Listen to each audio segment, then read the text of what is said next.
नमस्कार दोस्तों। रक्षाबंधन दिनांक 11 तारीख को या फिर दिनांक 12 तारीख को बड़ी ही असमंजस की स्थिति इस समय फैली हुई है। लोग फ़ोन कर रहे हैं, जानकारियां प्राप्त करने के लिए कोशिश कर रहे हैं कि रक्षाबंधन किस दिन मनाया जाए, 11 को या 12 को। अब ये जो स्थिति है ये इस ज़्यादा भ्रामक इसलिए भी हो गई है क्योंकि 10:38 से 11 तारीख को 10:38 प्रातः से दूसरे दिन अर्थात 12 तारीख की 7:05 तक पूर्णिमा तिथि है और श्रावण मास की पूर्णिमा में ही रक्षाबंधन का पर्व मनाया जाता है। अब 10:38 पर ही भद्रा लग रही है और ये भद्रा रात में 8:52 तक लगी रहेगी। मतलब 11 तारीख का जो पूरा दिन है पूर्णिमा तिथि का वो भद्रा में निकल जाएगा। अब शास्त्रों में ये मत है कि भद्रा में रक्षाबंधन का पर्व नहीं मनाना चाहिए, भाई की हथेली पर राखी नहीं बांधनी चाहिए।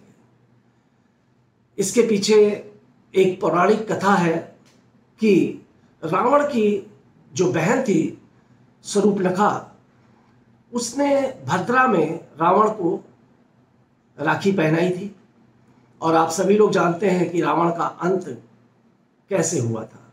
अपनी वही बहन रावण की मृत्यु का कारण बन गई, सीता हरण का कारण बन गई और उसके बाद भगवान रामचंद्र जी द्वारा 1 वर्ष के भीतर ही राखी पहनाने के 1 वर्ष के भीतर ही रावण का वध कर दिया गया।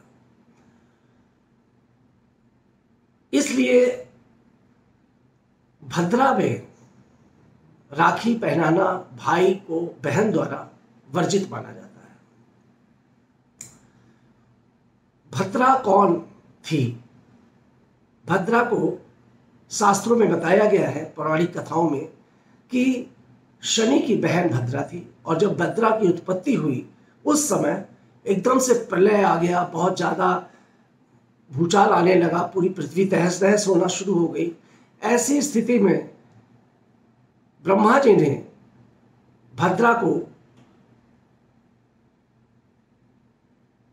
श्राप दे दिया और श्राप ये दिया कि भद्रा तिथि में कोई भी शुभ काम नहीं किया जा सकता है।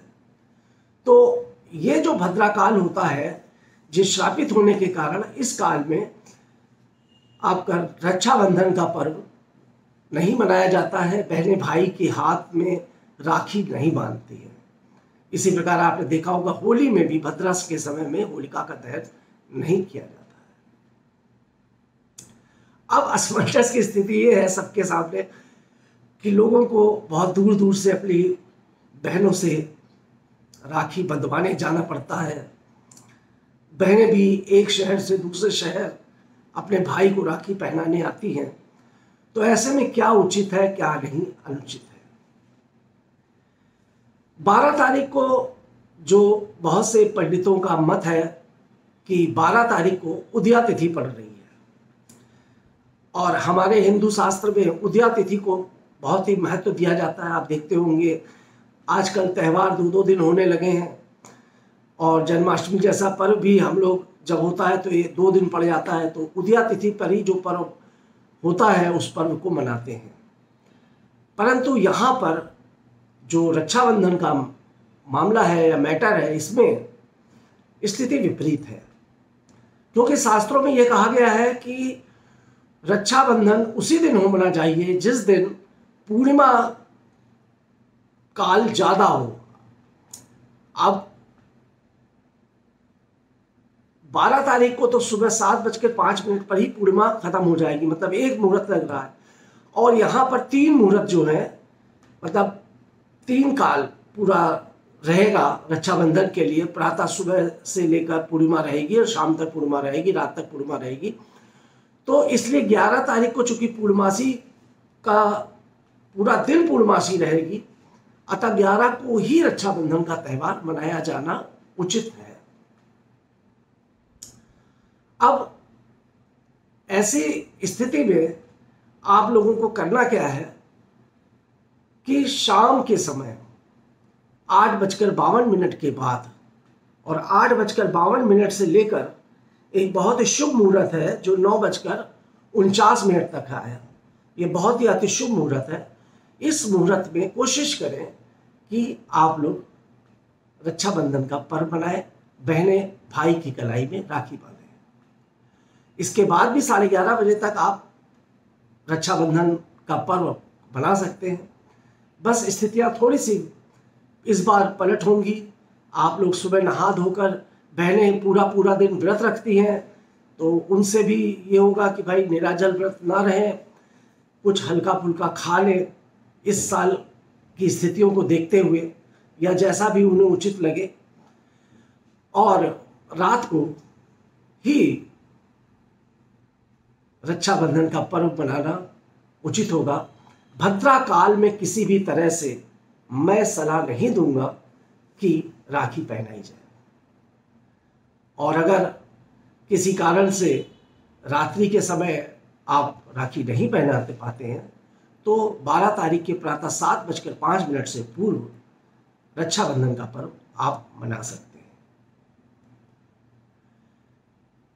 ये तो थी रक्षाबंधन पर्व में इस बार 11 तारीख को मुहूर्त क्या रहेगा और कैसे कब मनाना करना चाहिए, इसका जो भी भ्रम फैला हुआ है उस भ्रम पर मैंने थोड़ा सा प्रकाश डाला है। एक और चीज अवश्य यहाँ कहना चाहूँगा कि राखी का पर्व मनाते समय बहनों को जो ध्यान रखना चाहिए, पहला, भाई का सर खुला ना हो। भाई के सर पर अवश्य रुमाल या कपड़ा रखकर ही उसको तिलक लगाएं, मिठाई खिलाएं, राखी बांधें, आरती उतारें। परंतु उससे पूर्व वो इस बात का स्मरण रखें कि काले वस्त्र का, किसी प्रकार से काले वस्त्र ना पहने। रक्षाबंधन के दिन काले वस्त्रों का पहनना उचित नहीं है।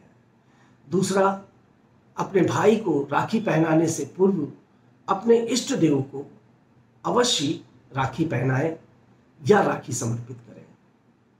जैसे कि अगर आपके इष्ट देव भगवान श्री राम हैं, आपके इष्ट देव शंकर जी हैं, गणेश जी हैं, तो अपने घर, अपने मंदिर में अगर मूर्ति है तो, नहीं तो किसी भी मंदिर में जाकर पहले अपने इष्ट देव को राखी या का धागा पहनाएं, उनको तिलक करें, उनके आगे दीप जलाएं और मिष्ठान समर्पित करें।